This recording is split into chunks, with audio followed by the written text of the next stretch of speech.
Foolish Mortals, what's up? lightboltjoe here. Today we are going to discuss the 2013 horror film, The Conjuring, directed by James Wan. Now, James Wan is half of the brain behind the Saw franchise. James Wan, Leigh Whannell. They did the Aussie geniuses that they are, did a short film of Saw way back in the day. It was picked up as a feature film way back in the day. We're talking well over a decade and a half ago. And then that started their horror careers, basically. Leigh Whannell started to do the, was it Insidious or Sinister series? And then James Wan started with the Conjuring stuff. James Wan also is the director of Furious 7, the seventh Fast and Furious film.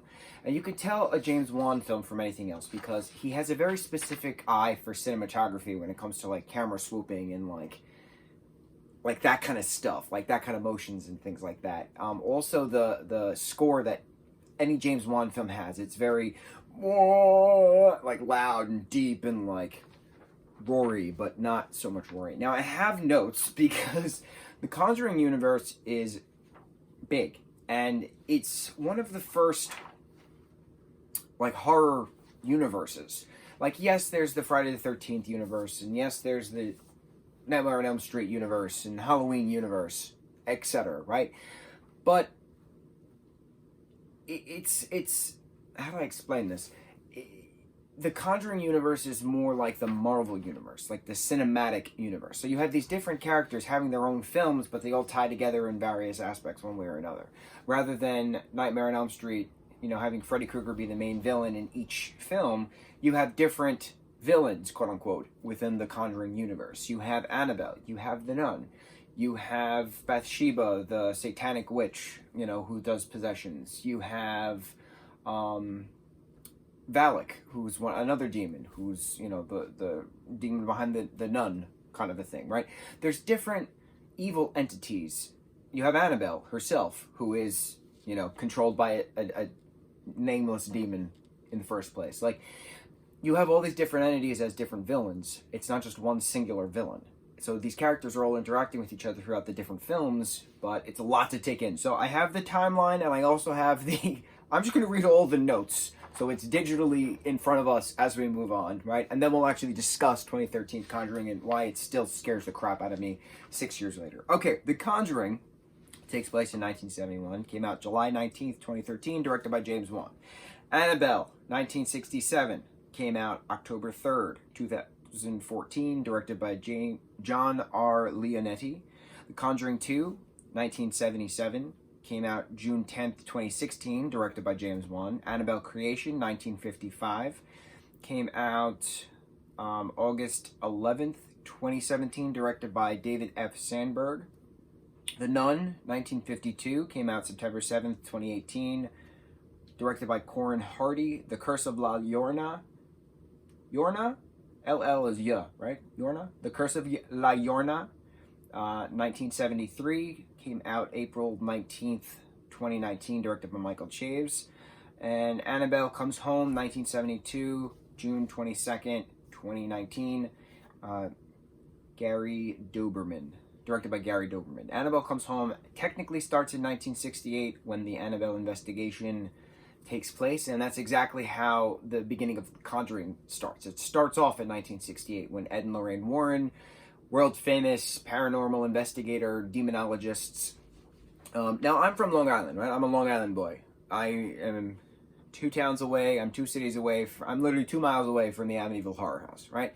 Everyone knows the Amityville Horror story here and how it was blown out of proportion via Hollywood, but Ed and Lorraine Warren are well-known names attached to the Amityville Horror House because they did an investigation there. The end of the Conjuring movie, the end of this film that we're talking about, has Lorraine saying, "Oh, I just got off the phone with the priest. He wants us to investigate something on Long Island." She says in Long Island, and it pisses me off because it's on Long Island, not in Long Island. You are on an island, you are in a city. You're not on a city, you're not in an island, you're on an island. And you're in a city, okay? So Long Island is an island.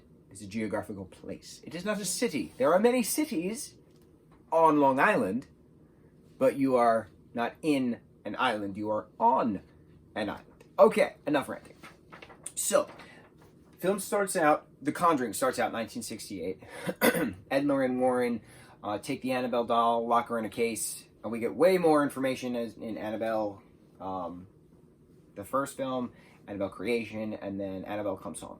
Annabelle Comes Home, which is the newest Conjuring universe film, came out a couple months ago actually, is one of my absolute favorite horror films because it is so dramatic. And you forget how dramatic some of these movies are. And it's just so wonderful because of the whole Warner Brothers horror mindset. You know, the Conjuring film, this 2013 film, changed how horror films are for this particular decade. It's only been 6 years since this film came out, but there's been so many changes because of this film. For instance, 2017's It changed the game again, but that way of storytelling, the horror drama, coming of age heart story, kind of sparked because of how The Conjuring was put together, because of what James Wan did. He definitely changed the game, you know, last decade with horror films, and he's changing the game again with this decade. So we'll see what he does with next decade's horror genre. Genius. Genius, genius, genius that James Wan is. I'm obsessed with his work. I would love to work with him. He is a phenomenal creative mind. No getting around that. So, The Conjuring takes place, starts out in 1968. Ed and Lorraine Warren obtain then the Annabelle doll. Then we flash to 1971, again, based off my notes. That's when Carolyn and Roger Perrin buy this old farmhouse in Rhode Island. At this point, Ed and Lorraine Warren live in Connecticut. So they're doing like these Q&As kind of a thing, like explaining what demonology is, explaining what the paranormal investigation is throughout New England. And Carolyn Perrin goes to one of these lectures and asks, can they please check on the house because she's terrified. And there's, long story short, a satanic witch named Bathsheba killed her 7-day-old child or something pathetic, 7-week-old child in the name of Satan, proclaimed her love for Satan, and then jumped off of a tree and wound up hanging herself. This is in the 1800s, based off of how this story is. Then she also put a curse on the 200-acre land that anyone who has a child on land has to sacrifice the child for Satan, right? So there's kids dying all over the place as years go on, and mothers killing kids, and maids killing themselves, and there's a bunch of spirits, you know, roaming the goosebumps, roaming the lands, basically. But they all congregate to this one house.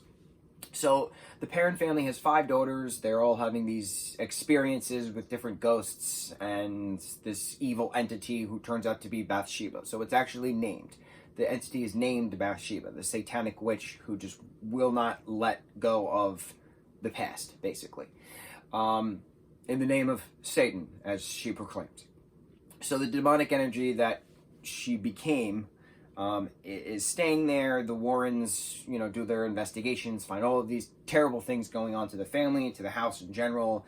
A lot of hell breaks loose between Connecticut and Rhode Island, back and forth and back and forth. I get goosebumps every time I see Bathsheba on top of that dresser. I get goosebumps every time one of the girls, Nancy, I think, her hair gets pulled up and she gets literally thrown around the entire living room.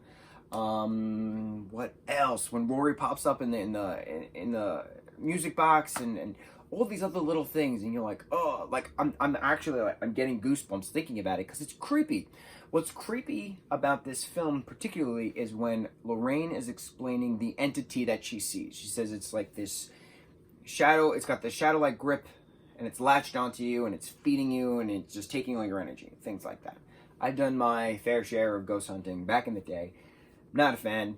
I don't do it anymore. It's very dangerous. But, so, watching this and knowing how accurately portrayed these particular entities are, it's terrifying. Because this is not so much a work of fiction. This is a retelling of an actual story that happened to this Perrin family on this particular farmhouse with a witch named Bathsheba who would not leave them alone. But the haunting aspect, the possession aspect, the revenge aspect, the like not leaving the past behind kind of aspect, not refusing to move forward, the ink-like shadow that crawls around and just sucks your energy out and plays games with you, closes doors, you know, breaks things, etc. Right?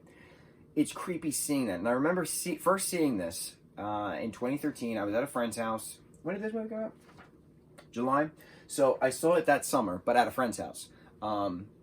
He had a copy of it or something like that.